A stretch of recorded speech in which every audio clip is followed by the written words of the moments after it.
अस्सलाम वालेकुम प्यारे दोस्तों। नमाज सबब बनती है कि इंसान हमेशा अल्लाह की याद में रहे और उसे भूले नहीं, नाफरमानी और सरकशी ना करे। इसके अलावा इंसान नमाज के जरिए हमेशा और हर वक्त अल्लाह की बारगाह में हाजिर रहे और उसकी याद से सरशार रहे। नमाज गुनाहों से रोकती और मुख्तलिफ बुराइयों से मना करती है। दोस्तों, नमाज में ध्यान लगाना बहुत जरूरी है, क्योंकि जब हम सलाह अदा करते हैं, इस्लाम में नमाज अदा करने की शर्तें में एक शर्त किबला की तरफ मुंह का होना चाहिए और बदन साफ होना चाहिए। नमाज में अल्लाह की इबादत यानी पूजा की जाती है और कुरान पढ़ा जाता है।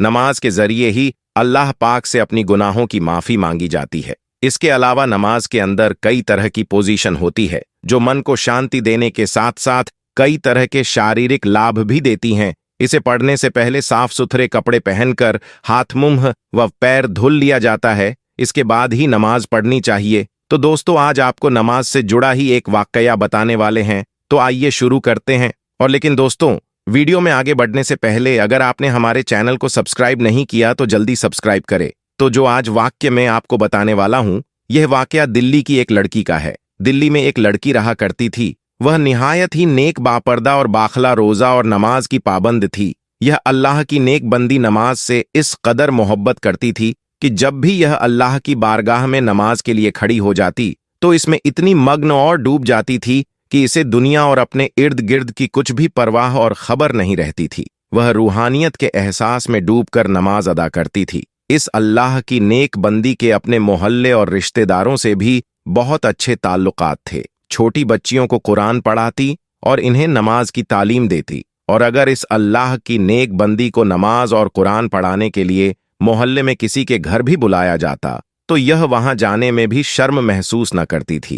नमाज और कुरान की तालीम को सच्चे दिल से फैलाने की कोशिश करती। बता दें कि नमाज को घर पर भी पढ़ा जा सकता है, लेकिन मस्जिद और घर पर पढ़े जाने वाले नमाज में थोड़ा अंतर होता है। महिलाएं मस्जिद नहीं जाती, ऐसे में वो घर पर ही नमाज पढ़ती हैं। वहीं कुछ लोग मस्जिद जाने में समर्थ नहीं होते या मस्जिद घर से दूर हो, तो ऐसे में भी घर पर नमाज पढ़ी जा सकती है। यह अल्लाह की बंदी गरीब घर की बेटी थी, लेकिन अल्लाह ने इसे अमानत की दौलत से खूब नवाज रखा था। इसी तरह एक दिन इस नेक लड़की की शादी हुई। वो मायके से रुखसत होकर ससुराल में आ गई। इस अल्लाह की नेक बंदी ने शादी की रात में भी नमाज को नहीं भुलाया और इसने नमाज अदा की। जब इस नेक लड़की ने अपने शौहर को जगाया और नमाज पढ़ने का कहा तो वह गुस्से में इसे बोल पड़ा कि मुझे क्यों उठाया है, मैं सो रहा था, मेरी नींद खराब क्यों की है, तुम ही पढ़ो नमाज, तुम्हारी नमाज तुम्हें ही मुबारक हो, मुझे तो अपनी नींद ही ज्यादा अजीज है। वह बदबख्त यह कहकर दोबारा सो गया। उसके दिल में नमाज के लिए जरा बराबर भी मोहब्बत नहीं थी। वह शख्स निहायत ही अय्याश और बाश किस्म का शख्स था। वह अल्लाह की नेक बंदी अपने शौहर के मुंह से यह सब कुछ सुनकर बहुत ही हैरान, परेशान और उदास हुई। लेकिन फिर भी वह अल्लाह की नेक बंदी अपने शौहर से बहुत मोहब्बत करती और इसकी बहुत इज्जत करती थी और नमाज में भी अपने शौहर की हिदायत के लिए अल्लाह से दुआ करती कि ए अल्लाह, मेरे शौहर को हिदायत दे दे और इसको अपनी तरफ मतवल कर ले, इसे नमाज और नेकी का पाबंद बना दे। अभी इस नेक लड़की की शादी को कुछ ही अरसा गुजरा था कि इसे यह बात सुनकर एक जोरदार झटका लगा कि इसका शौहर जुआ खेलता है, जुआ भी खेलता है और शराब भी पीता है। अभी तक तो वो नई नवेली दुल्हन थी और इतने ही थोड़े अरसे में अपने शौहर की तमाम बुरी आदतों से वाकिफ हो चुकी थी। लेकिन इस पर दुख का पहाड़ इस वक्त टूटा जब इसे यह मालूम हुआ कि मेरा शौहर जुआ खेलता है और शराब पीता है और जुए का हराम पैसा घर में लेकर आता है। इसका शौहर शाम को जब घर वापस आया तो वह अल्लाह की बंदी अपने शौहर के कदमों में गिर गई और इससे फरियाद करने लगी। वह कहने लगी कि आपको कसम है, आप जुए और शराब जैसे हराम काम से तौबा कर लीजिए और अल्लाह के आगे सजदा रेज हो जाएं। आज तक आपने जितने भी गलत काम किए हैं, इनसे अल्लाह के हुजूर तौबा कर लें। अल्लाह ताला ने हमें जो कुछ अता किया है, हमें इसमें राजी और खुश रहना चाहिए। ज्यादा और अच्छे की चाह में आप हराम रास्ता अख्तियार मत करो। मैं इस गुर्बत में ही खुश हूं और राजी हूं। खुदा के वास्ते आप जुए का हराम लुकमा ना खुद खाएं और ना ही मुझे खिलाएं। हम कयामत के दिन अल्लाह के सामने किस मुंह से हाजिर होंगे और इसे क्या जवाब देंगे। वह नेक बंदी ये कहते हुए जोर जोर से रोने लगी। लेकिन इस पत्थर दिल इंसान को अपनी नेक बीवी पर जरा बराबर भी तरस न आया। वह अपनी बीवी को पांव की ठोकर मारते हुए घर से बाहर चला गया। वह नेक लड़की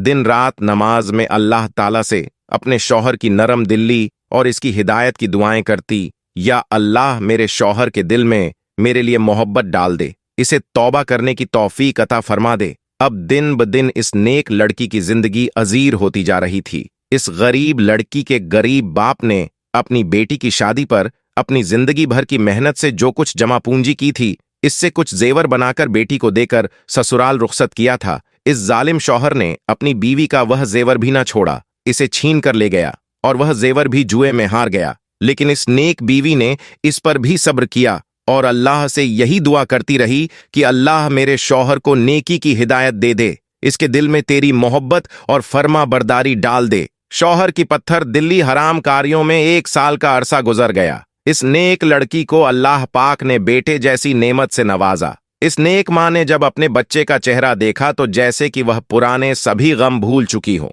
चांद से बेटे को पाकर इस नेक मां का दिल हल्का हो गया था। लेकिन वह बदबख्त शौहर जो अब बाप बन चुका था, इसमें बिल्कुल भी एहसास जिम्मेदारी ना आई थी। वह शादी के पहले दिन से लेकर अब तक वैसा ही था, वही जुआ खेलना और वही शराब पीना। इसकी आदतों में जरा बराबर भी फर्क नहीं पड़ा था। वह अल्लाह की नेक बंदी नमाज पढ़ती और रो रो कर दुआएं करती। वो कहती, या अल्लाह मेरे शौहर का दिल बदल दे, मेरे और मेरे बच्चे के लिए इसके दिल में मोहब्बत डाल दे। वह इन तमाम गुनाहों से तौबा कर ले। अपने शौहर को भी बार बार समझाती कि अल्लाह ताला ने नमाज को हर मुसलमान पर फर्ज किया है। अल्लाह के रसूल हजरत मोहम्मद सल्लल्लाहु अलैहि वसल्लम ने फरमाया कि नमाज पढ़ने वाला अल्लाह का दोस्त है और नमाज ही इंसान को जन्नत में लेकर जाएगी। लेकिन इस पर अपनी नेक बीवी की बातों का कोई असर ना होता। वह जालिम शौहर जब भी अपनी नेक बीवी को नमाज पढ़ते देखता तो इसे इसका ताना देता।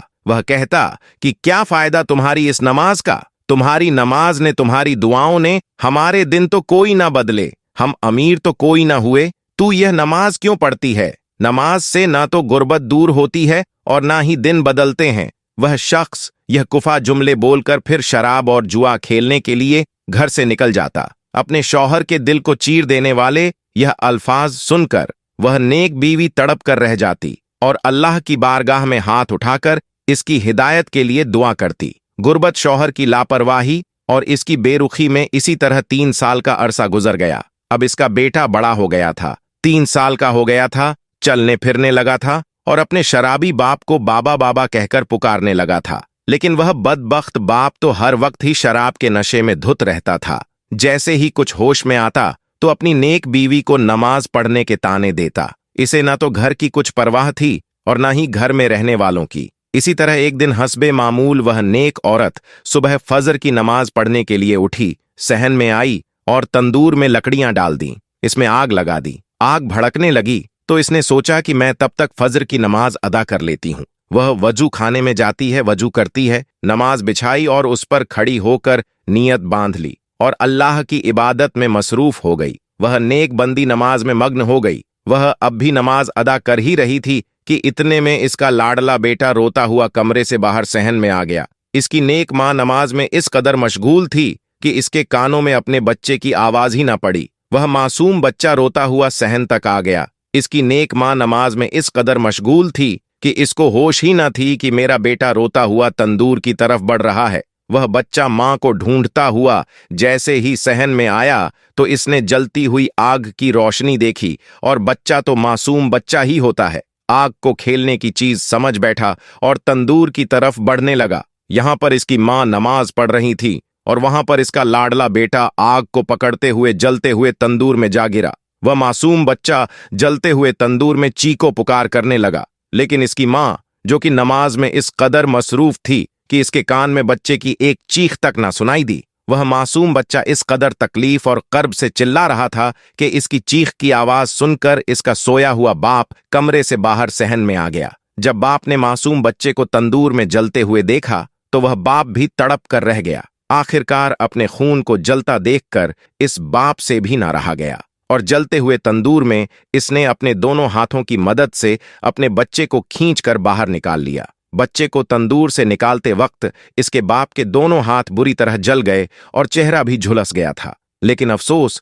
वह अपने मासूम बच्चे को ना बचा सका। बच्चा बेदर्दी से झलकर मर चुका था। मासूम बच्चे की लाश देखकर बाप का दिल भी भर आया, पसीज गया, नरम हो गया और अपने बेटे को अपनी गोद में लिए रोने लगा। मां सजदे में थी और बच्चा मर चुका था। इधर जब मां ने नमाज पढ़कर सलाम फेरा और सलाम फेरते ही जब इसकी नजर अपने बच्चे की जली हुई लाश पर पड़ी तो जैसे इस मां पर आसमान से बिजली गिर पड़ी हो और जमीन फट गई हो। शौहर ने जब अपनी बीवी को देखा तो इस कदर गुस्से में आ गया और इसे कहने लगा, तेरी नमाज ने तुझे अच्छा इनाम दिया है, तेरे अल्लाह ने तुझे तेरी नमाज का अच्छा सिला दिया है। तेरी इस नमाज ने मेरे बच्चे की जान ले ली है। तू ही बता, तेरी इस नमाज का क्या सिला मिला है तुझे, क्या इनाम मिला है तुझे कि तू बे औलाद हो गई है। बीवी ने जब शौहर के मुंह से ये अल्फाज सुने तो इस पर बिजली से गिर पड़ी। वह दोनों हाथ बांधकर मुसल्ले पर खड़ी थी और शौहर के ताने भी सुन रही थी। बस फिर क्या था, इस अल्लाह की बंदी ने दरबार इलाही में अपने हाथ उठा दिए और अल्लाह के हुजूर फरियाद करने लगी कि ऐ मेरे अल्लाह, ऐ मेरे परवरदिगार, मैं तो तेरे कर्म के साथ सोई थी मेरे अल्लाह, तूने तो मेरी गोद ही उजाड़ दी। ऐ मेरे अल्लाह, मेरा शौहर मुझे मेरी इस नमाज का ताना दे रहा है कि मेरी नमाज ने मेरे बच्चे की जान ले ली है। मेरे अल्लाह, तूने आज तक मुझे जिस हाल में भी रखा, मैंने तुझसे कभी गिला नहीं किया, कभी शिकवा नहीं किया, हमेशा तेरी रजा पर राजी रही। ऐ मेरे अल्लाह, तू मेरी इस नमाज की लाज बचा लेना। आज अपने महबूब हजरत मोहम्मद सल्लल्लाहु अलैहि वसल्लम के सदके मोजा दिखा दे, मेरी नमाज की लाज रख ले, मेरे इन उठे हुए हाथों की लाज रख ले। बस फिर इस नेक बंदी का इतना ही कहना था कि आसमान पर घने बादल छा गए, बिजली कड़कने लगी, तेज हवाएं चलने लगीं और फिर अल्लाह की रहमत आसमान से बरसी और आसमान से बरसी हुई। इस रहमत ने अल्लाह के हुक्म से वह मोजा दिखा दिया। जैसे ही बारिश के कतरे जले हुए बच्चे के इस जिस्म पर पड़े, अल्लाहू अकबर, बच्चा जिंदा होकर बैठ गया और वह बच्चा मां मां पुकारता हुआ जाकर मां के गले से लग गया। मां ने भी बच्चे को अपने सीने से लगाकर ठंडक महसूस की और इसे खूब प्यार किया। जब इस नेक औरत के शौहर ने यह मोजा देखा तो वह कलमा पढ़ता हुआ सजदे में गिर गया। वह जोर जोर से तकबीर कहने लगा, रो रो कर सजदे में अल्लाह से माफी मांगने लगा। कहने लगा, ऐ मेरे अल्लाह, मैं किस कदर गाफिल नादान था, आज मैं अपने तमाम बुरे कामों से तौबा करता हूं। ऐ मेरे अल्लाह, तू तो रहमान है, रहीम है, मेरी इन खताओं को माफ फरमा दे, तूने मुझे हिदायत अता की है। ऐ मेरे अल्लाह, आज से मैं वादा करता हूं, मैं 5 वक्त की नमाज अदा करूंगा। इसके बाद इस शख्स ने अपनी नेक बीवी से भी माफी मांगी कि मैंने आज तक तुझे दुख, तकलीफ और तेरी नमाज का ताना दिया और आज तेरी इसी नमाज के सदके अल्लाह ने मेरी औलाद की जिंदगी बख्श दी और मुझे भी हिदायत अता कर दी। वह अपने किए पर शर्मिंदा था, अब वह शैतान से अल्लाह का बंदा बन चुका था। सुभान अल्लाह, बेशक अल्लाह तबारक व ताला अपने नेक बंदों की दुआओं को जरूर कबूल फरमाता है। अल्लाह पाक से दुआ है कि हमें भी 5 वक्त की नमाज पढ़ने का आदी बना दे और ऐ मेरे अल्लाह, ऐसी नमाज पढ़ने की तौफीक अता फरमा जो तुझे पसंद है। आमीन या रब्बुल आलमीन। दोस्तों, इस जहान में फैली सभी मोमिन को जरूर नमाज अदा करनी चाहिए कि नमाज अदा करने से हम सभी का रब अल्लाह तबारक व ताला अपने नेक बंदों से खुश होता है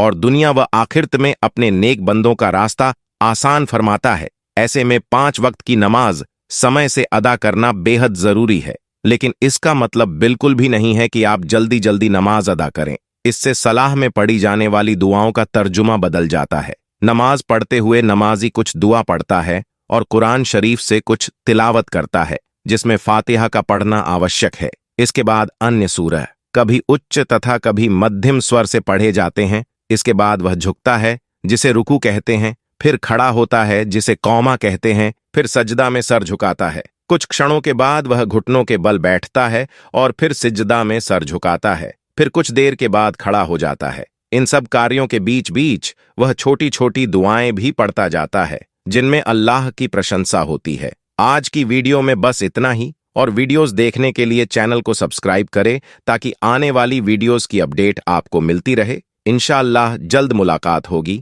आप सभी को अल्लाह हाफिज।